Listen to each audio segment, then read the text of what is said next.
नमो नमः। सर्वेभ्यो मम सप्रेम प्रणामः। वयं सर्वे अत्र संस्कृत सप्ताह उत्सवे आनन्दम् अनुभवितुं वयं जानामि संस्कृत भाषाणां सर्वासां भारतीयभाषाणां जननीं वर्तते। अथ च संसारे या भाषाः सन्ति तासु सां प्राचीनतम भाषा अस्ति। अस्य भाषा अनेकविध वैशिष्ट्यम् अस्ति। इयं संस्कृत भाषा केवलम् एक भाषा नास्ति, अपि तु अस्माकं भारतीय भाषाणां प्राणं वर्तते।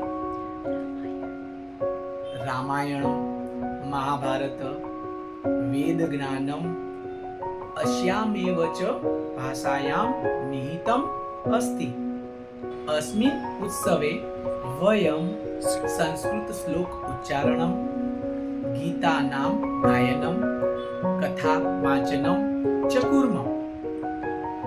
वयं सर्वे मिलित्वा संस्कृत भाषाणां संवर्धनं, संरक्षणं च कुर्मः इति प्रतिज्ञा कुर्मः।